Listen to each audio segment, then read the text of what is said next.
Hi, this is Sally's Book Talk. Tune in daily for great books, where we cover the best reads from around the globe. Today we're diving into the book Crucial Conversations.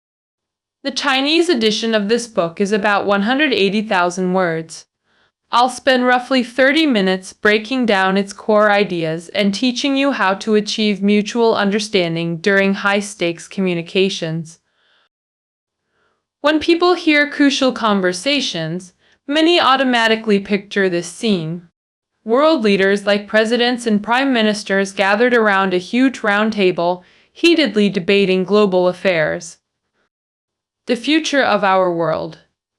But the crucial conversations we're discussing today aren't lofty diplomatic negotiations or high-stakes business deals. They're the tricky everyday situations we all face. Like when you ask your boss for a raise only to be told you're not ready. What would you think? If you believe you've earned that promotion, how do you keep the conversation going? Or when couples argue over feeling unappreciated, parents keep buying dubious health products despite your warnings. Neighbors hog your parking spot, or friends delay repaying debt. Do you handle these frustrating situations? Most people struggle with these pivotal moments that significantly impact their lives. This is exactly what Crucial Conversations aims to address. The book is co-authored by 4 experts: Carrie Patterson, Joseph Grenny, Ron McMillan, and Al Switzler, who've collaborated for over 20 years and founded a renowned training institute, serving Fortune 500 companies like Coca-Cola and Shell. Today's topic, Crucial Conversations, comes from their popular workshop series. The book thoroughly examines common communication pitfalls and provides practical solutions that deliver immediate results. We'll explore this through 3 key sections today. First, what defines a crucial conversation? Second, how to handle crucial conversations effectively. Third, how to transform crucial conversations into actionable outcomes. First, let's delve into the first section. What defines a crucial conversation? In our daily lives and work, conversations can be categorized into 2 main types. The first type is high-frequency routine exchanges, like casual chats with friends or work updates with colleagues. The second type, or focused to dare, low-stakes turned high-stakes, crucial conversations. The authors identified 3 characteristics of crucial conversations. First, participants hold vastly different perspectives. Like parents insisting marriage is mandatory at certain ages versus your belief in personal choice, or when spouses clash over visiting in-laws versus family during holidays. Second, high-stakes consequences. Imagine challenging your boss's flawed proposal in a meeting, either risking anger or enabling poor decisions. Third, escalating emotions with raised voices and tension. Like dealing with furious customer complaints or deadlocked business negotiations. When conflicting views, high risks, and heightened emotions collide, ordinary talks become crucial conversations. These moments demand special attention, because while infrequent, they disproportionately shape life outcomes. The book reveals a 10-year study predicting divorce and business failures with 90% accuracy based on crucial conversation handling. Another 5-year medical study showed patients who communicated effectively had 60% lower mortality rates. Our careers, relationships, and life trajectories all hinge on mastering these pivotal exchanges. But here's the question. If crucial conversations are so important, why do we keep messing them up? The answer lies in our DNA. As we all know, the primary goal of any species, humans included, survival. This instinct has been hardwired through millennia of evolution. When facing danger, we typically have two responses: fight to eliminate the threat, or flee to preserve our lives. Now recall the three characteristics of crucial conversations we mentioned earlier: opposing views, high stakes, and intense emotions. Any single one of these triggers our primal survival instincts. What does this instinctive state look like? Adrenaline surges, redirecting blood flow from the brain to limbs for fight or flight readiness. This reduced cerebral blood flow also causes mental fog, pushing us into irrationality. This explains why we become tongue-giddy during crucial conversations, despite being articulate otherwise. That concludes our first section. Understanding crucial conversations. Now, let's move to the second section. How to handle them.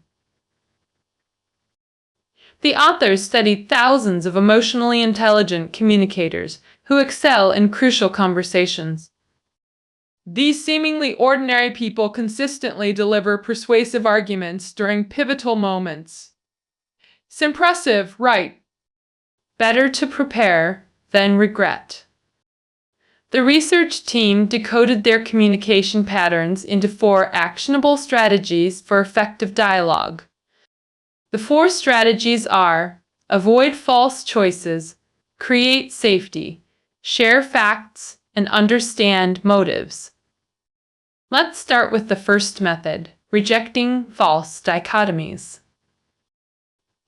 Earlier we discussed the fight or flight responses during crucial conversations. What consequences do these reactions bring? Option 1. Silent endurance, letting situations deteriorate. Option 2. Blind rage. Both options risk disastrous outcomes, see either regrettable words or damaged relationships. The authors call these false dichotomies, both domineering and appeasing, sabotage win-win communication. The solution is constantly reminding yourself of the conversation's true purpose at every stage. When detecting avoidance or aggression, recognize you're derailing and course correct immediately. The book introduces a contrasting statements technique to refocus conversations. First, clarify your actual intent. Second, state what you don't want to achieve. Third, seek mutually beneficial solutions. Mastering these steps helps avoid false dilemmas. The book shares this powerful case study. At a cost-cutting meeting, a CEO demanded austerity measures. A manager challenged, "You enforced double-sided printing yet spent $150,000 renovating your office." The room froze, awaiting the CEO's response. The CEO's mind raced. This moment would define both leadership perception and plan implementation. Defensive reactions would escalate. Conflict denial would sound evasive in this charged atmosphere. After composing himself, the CEO responded, "I appreciate your candor. Raising tough questions shows trust." He then applied contrasting statements. "I wasn't aware of the renovation cost. That's my oversight. My goal isn't austerity for austerity's sake, but strategic resource allocation. Let's have the office renovation budget and continue implementing cost-cutting measures together." What do you all think? Seeing the CEO's sincerity, the team began actively cooperating. This example shows how refocusing on dialogue purposes resolves conflicts naturally. This concludes our first strategy, rejecting false choices using not a but framing. State your true purpose, clarify undesired outcomes, then find constructive solutions. This approach breaks deadlocks effectively. Now to our second strategy, creating psychological safety.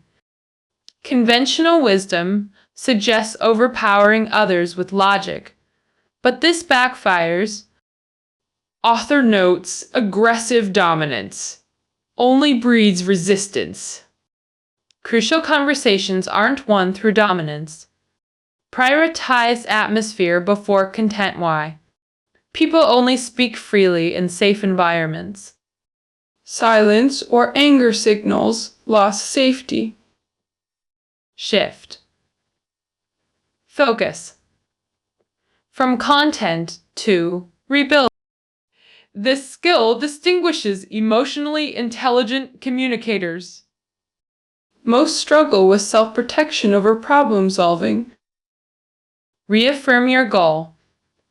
Resolution over verbal victory. Clarity on objectives enables constructive actions. How to rebuild safety. Apologies and empathy work best. Use apologies, appropriate touch, and clarifying statements without hesitation. Apologizing isn't surrender, it's acknowledging areas where communication could improve. Let's illustrate with a case study from the book.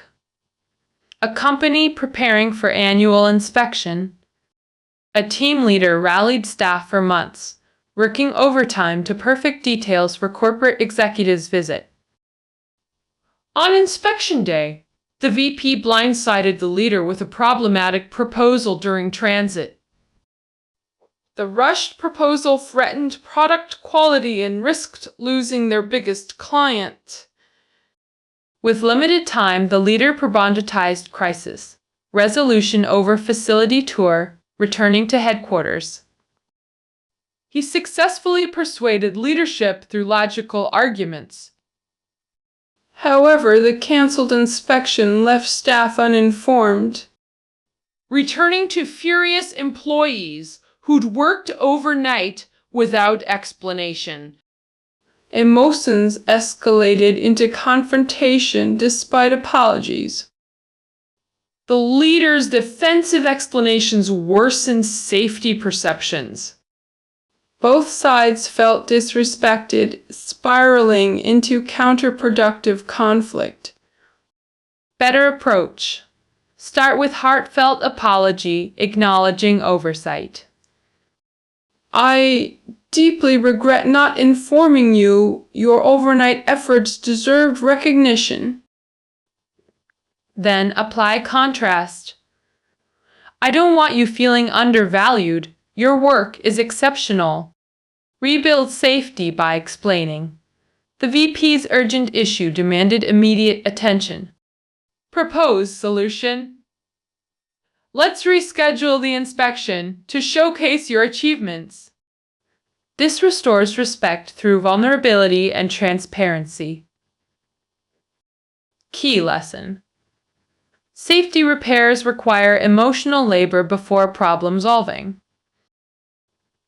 In many cases, combining apologies with contrastive statements works. This approach effectively rebuilds safe communication environments. Sometimes arguments stem from differing goals, not misunderstandings.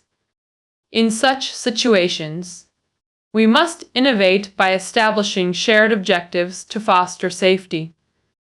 Consider a book example. A couple argues one wants to stay home, the other to see a movie. How to resolve this clash? Ask about underlying motivations. What's your true aim here? Example dialogue. Why do you prefer staying in? The husband inquires. Wife responds, I need quiet crowds, exhaust me. Husband clarifies. You're seeking peace, right? Wife confirms, then asks, why the movie plan? Husband explains, I want couple time without kids. Shared understanding replaces arguments with collaborative problem solving. Solution emerges. How about a quiet drive together? Combines both needs. What do you think? Invites joint decision making. Focusing on core needs breaks deadlocks creatively. This concludes our second strategy. Ensuring safety through apologies and shared goals. Without safety, even perfect logic falls on deaf ears. Now to our third strategy, fact-based communication. Share verifiable information. What constitutes facts? Objective descriptions without emotional bias. Emotional states distort. Communication. Facts prevent misinterpretation. TV dramas love these tropes. Misunderstandings make characters storm off. Hero chases heroine, grabs her shoulders dramatically. Please let me explain. Let me explain. The heroine typically responds tearfully, I won't listen. I won't listen. The hero becomes more agitated. Give me a chance. It's not what you think. This exemplifies two communication pitfalls. Poor communicators either refuse to listen or ramble emotionally without substance. The authors identify 3 common cognitive distortions during crucial conversations. These errors make us lose emotional control and prevent factual sharing. First, victim mentality, casting ourselves as innocent victims against evil opponents, blaming others' mistakes, while believing ourselves faultless. Victim thinking subconsciously avoids personal responsibility. Example, complaining about unfair treatment when removed from a project while hiding schedule delays. Reality, you concealed project timeline issues. Second, villainizing and attributing malicious intent to others' errors, like labeling colleagues idiots for formatting errors in reports. Third, helplessness mindset, characterized by internal dialogue. What can I do? It's impossible. This mindset breeds passivity and excuse-making. All 3 patterns share one trait: emotional amplification. To refocus on facts, we must transform these thought patterns. How? First, challenge self-accountability. Avoid and set transition from victim to owner. Second, when feeling wronged, ask, why would reasonable people act this way? This approach eliminates villain perceptions. Finally, ask yourself, what's your ultimate goal here? Then determine concrete actions to transition from helplessness to proactive problem solving. The book shares Maria's story. She co-created a campaign with a colleague. During a meeting break, her partner presented their joint work without her. Furious, she assumed malicious intent, thinking he stole credit. Though initially suppressing anger, she grew resentful and passive-aggressive. Maria soon realized this approach solved nothing. Objectively, she acknowledged her own communication failures. She'd assumed ill intent while playing the victim. Regaining composure, she initiated a crucial conversation. Jack, I'd like to discuss our Colembrate presentation. When I returned, you'd already completed the briefing.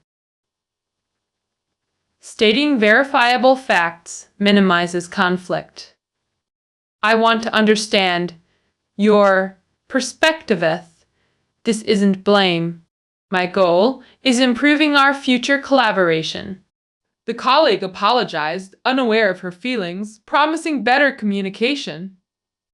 This demonstrates our third strategy: fact-based communication. Thought pattern adjustments. He placed emotions with objectivity. Now, our final strategy: uncovering true motives. George Bernard Shaw observed, "The single biggest problem in communication is the illusion that it has taken place." Often, communication fails not from unwillingness, but unshared motives. How to break this impasse? The solution lies in eliciting others' true motivations. Unspoken thoughts remain unheard, breeding misunderstandings. This is where most misunderstandings and poor decisions originate. How can we uncover others' true intentions? Follow 4 steps. First, ask for perspectives. Second, win and played feelings. Third, paraphrase. Fourth, guide dialogue. Imagine sisters negotiating inheritance distribution. The younger sister, being primary caregiver, believes she deserves more. The elder sister's silence complicates matters, prompting crucial dialogue. The sister initiates by explaining her need to sell property for care expenses, seeking input.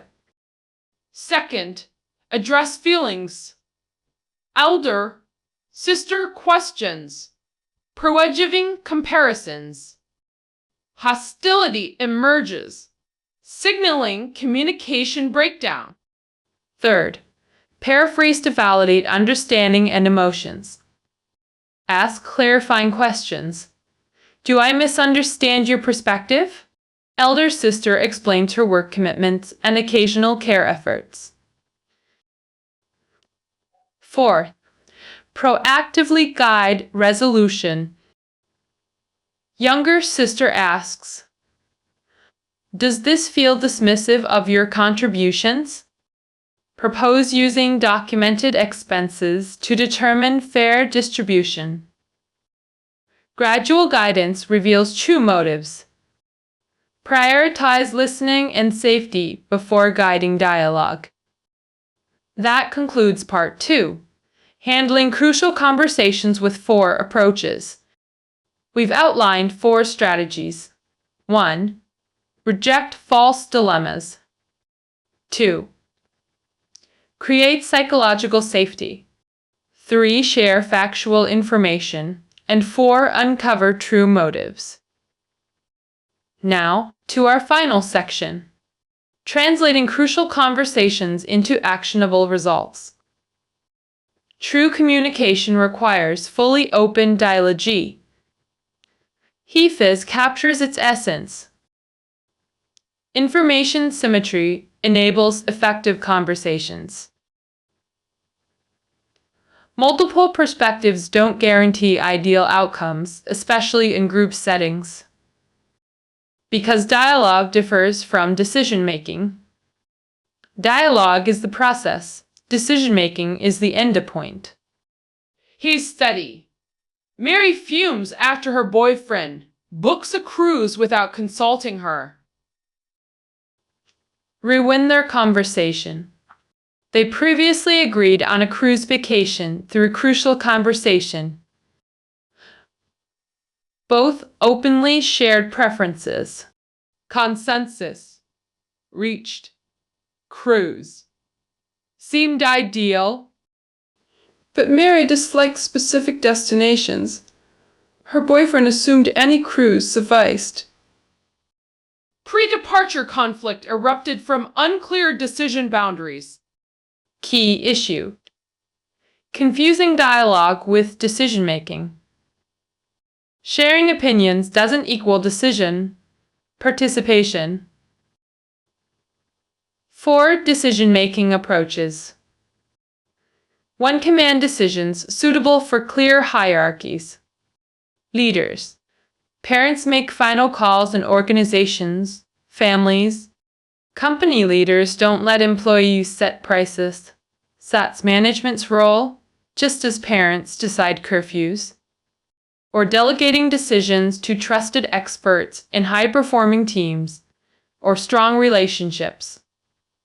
When authority isn't clear, consider consultative decision-making.